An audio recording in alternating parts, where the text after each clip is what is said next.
So let's move on. So as I told y'all before, we have something from the creator of the Boondocks.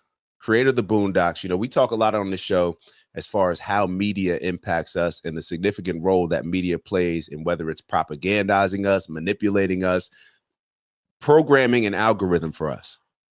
Programming. And maybe we don't realize it, or maybe the best way for us to realize it is when we have a situation where our phone is picking up something that we're saying. We've all been in those situations where it's like you talk about something, next thing you know, your phone's picking it up. It's to the point where I told y'all, I may have told y'all this before, but I've had many instances. Y'all tell me if y'all have had the same, where I haven't even said it. Literally, I've just been thinking of a song, or I was thinking about a trip somewhere, or thinking about the, and then I promise you, it pops up somewhere, either a YouTube, Instagram ad, or just something pops up where I'm just seeing it. And I don't know whether that's the algorithm. I don't know what it is, but sometimes what we don't realize, and maybe this video that we're getting ready to show is going to teach us, is that we think that we're making, even when we think that we're making our own decisions, a lot of times those decisions, we've already been game planned to move in a particular way. So we may think that we're making decisions, but we're actually just being pushed one way or another by the things that we consume in the media. So who is the media, right? That's the biggest question. If we're going to be controlled or influenced by the media, may be a good thing to understand exactly who the media is and how it works. People consistently underestimate today is how the nature of mass media has transformed society. 10 people control 90% of everything you see, read, and hear in this country. 10. Did you just hear what he said? He said 10 people in this country control what we see. Think about that. 10 people have been responsible for the things that we see. And this is why, and he's going to talk about it more. Y'all know I like stopping videos. This is why YouTube and all these other platforms that we're on, whether it's Twitch, Rumble, especially the ones that are not super censored and allow for actually free speech. But this is why social media platforms across the board are so important. And this is why Elon Musk, somebody like him, when he takes over X or takes over Twitter, makes it X, this is why they're threatened, or why the big power, you know, the powers that be, though, this is why they're so threatened, because they're used to being able to program us in whatever way the 10 of them decide. That's it. But now we have other platforms to where people can get information from. So it makes it a lot harder for them to program us. And maybe this is why we see a lot of other strategies being implemented in order to push us one way or another, because they know that 30, 40, 50 years ago, or when we were growing up and watching the news and watching the media, there was no other outlet for us to go see. There wasn't all this independent media for us to go get information. There weren't the fact checkers that could fact check the fact checkers. Think about, even from a debate standpoint, and we're going to talk about this more when we show one of the moderators and his comments regarding the debate. But think about watching that debate, or watching any debate, or hearing any story on the news, especially with it being so objective now. Think about that. If we did not have the independent platforms, we would just believe exactly what was said. After that debate, so many things. We came on here that week and just fact check. We fact checked the fact checkers, we fact checked the moderators, and we fact checked what was said by the two candidates. Think about if we did not have that. Think about it. Most people are not doing research. Most people are not going to do the due diligence, like we always say, in order to make a decision. Most people do not care. It's too much work for them. People would rather just be lazy and just go with what everybody else in their community, in their circle, is doing. So now we have the independent media. So it's only right for us to actually use it. So that's why I love y'all, because y'all are here. We're here. We're actually doing something different, rather than us sitting down and watching Good Day America or whatever these other TV shows are called. We're here. We're having a conversation that is honest, a little bit different than what we see in the media, that is honest and actually discussing things to hopefully move to a place that is in our best interest rather than the best interest of these 10 people that he's referring to. So let's go back to the video. Sorry about that. Has transformed society.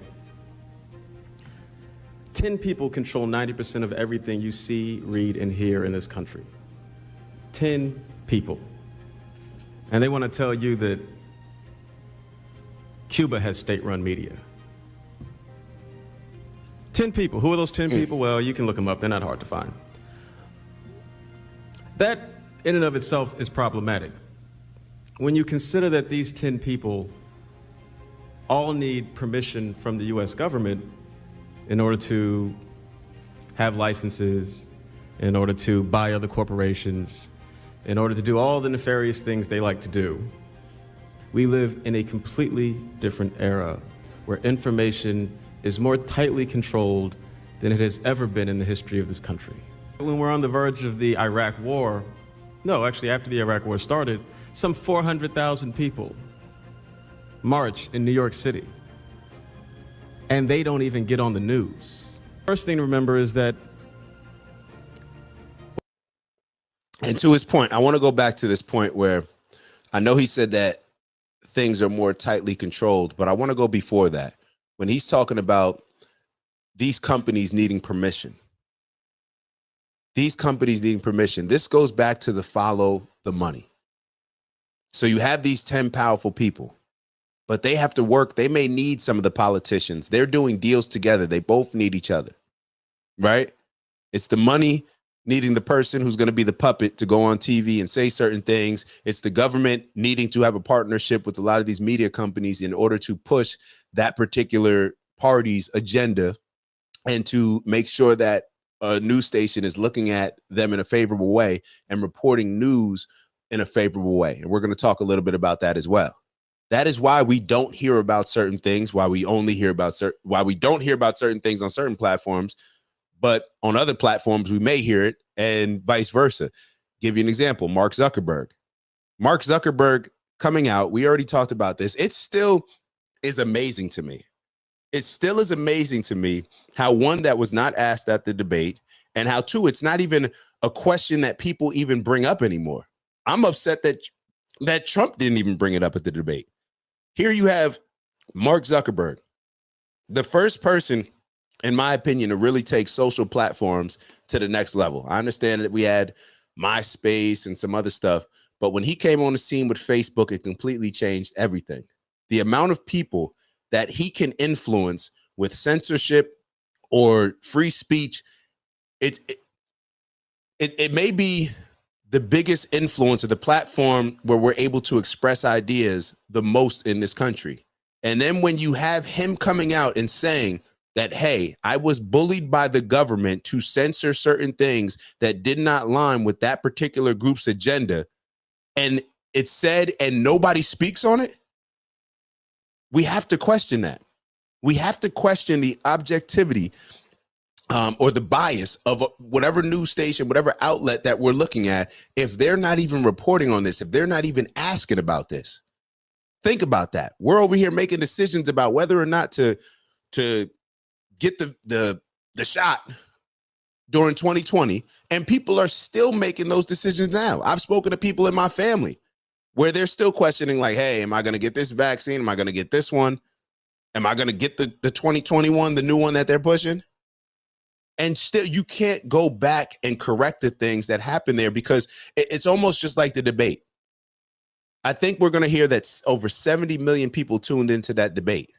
So even if things are not fact checked in that moment, then moving forward, it's not like you're ever going to get that 70 million people back to say, oh, we made a mistake. And it's the same thing when it comes to the censorship. People are still making COVID decisions on whether or not to get the new vaccine and whether or not to get this vaccine or whatever else, based on the information that was presented to us when we were in maybe our most fearful state in 2020. People are still making those decisions, but the information that maybe would have swayed them a different way than they went, it was all censored. And now do we really think most people are now going to go back and do research on mRNA, hear about some of the things that RFK is talking about with Fauci profiting from the Moderna vaccine, getting commission, getting royalties. People aren't going to do that. So therefore, we're making decisions that are super ignorant, super naive about things that are critical to our health and whether or not we could die. But nobody made a big deal about it. Nobody asked any questions about it. And it's on us. It's on us to press a lot of these issues. So let's keep going. All need permission from the U.S. government in order to have licenses, in order to buy other corporations, in order to do all the nefarious things they like to do. We live in a completely different era where information is more tightly controlled than it has ever been in the history of this country. When we're on the verge of the Iraq war, no, actually after the Iraq war started. And I wonder when he made this interview. I wonder when he made this interview, because as far as it being tightly controlled, I think that it is tightly controlled. That's why we're seeing a lot of the censorships that we just spoke about. But we have the other options if we choose to get our information somewhere else. Started, some 400,000 people march in New York City, and they don't even get on the news. First thing to remember is that what drives this country is money and profit. Generally, most things that are going down today are going down because of money and profit. Absolutely. And what he said about the Iraq war, about a lot of people protesting,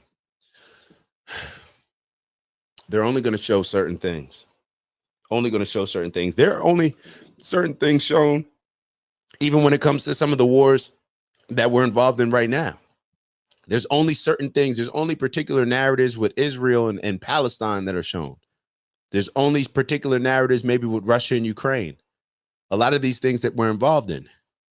We may, and what it does is when they present certain information or don't present certain information to us, now we're only looking at, let's say, the Israel community one particular way, or the Palestinian community one particular way, relating them all to Hamas, or relating all the Jewish people to the decisions that Bibi Netanyahu is making. That's what we do in our minds. I do it as well. We're all human. If we're only presented certain information, it's going to change our narrative and perspective based on it. It just is what it is. The wars, the peace, stocks, and every single TV show you watch. Believe me, what you see on television when you turn on CNN. I'm sorry, it says the date right here, 2003. Think about this. Remember I said earlier, 20 years ago, 30 years ago, we did not have these outlets back then. He's saying this in 2003. This is maybe the reason why he decided to create that Boondocks series. Imagine where we were. Imagine how things shaped us when we were younger, our parents' generation, our grandparents' generation. Imagine how we were programmed.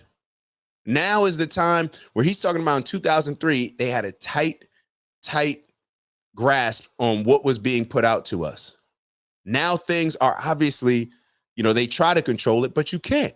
There's too much independent media where people are turning to. Because when we're presented with more information and people then can see like, damn, I'm being lied to. They're losing more and more people every day. That's why these news stations have to push some of the extreme narratives that they're pushing, because they're trying to compete with independent media. People are not just tuning into the news how we used to tune into them before. So now they're coming up with different ways in order to capture our attention and to push us a particular way. And you turn on MSNBC, that's entertainment. News is what people try to suppress. Whoa, hold up. Say that again. On CNN and you TV show you watch. Believe me, what you see on television when you turn on CNN and you turn on MSNBC, that's entertainment. Damn. News is what people try to suppress. News is what they do not want you to know. News is what they do not want you to know. Now you can understand why, me personally, I'm drawn to a candidate like RFK Jr. When RFK Jr. comes out and says that day one, something that he would implement is a rule that any federal employee that lies to the public, you're getting fired. You're getting fired, which is so weird that's why even on Wednesday when we looked at the Hillary video, like Hillary's damn near talking about people should be jailed who are giving out misinformation. Like she's talking about more the people. She's not talking about the government. She's not talking about the political parties who continue to push misinformation. She's not talking about calling out. She's talking about misinformation, but pushing a candidate who was, as I just told y'all before, accused of bullying Mark Zuckerberg into censoring certain information that was put out on the platform. But now you're talking about people who spread misinformation should be jailed. It's totally inconsistent.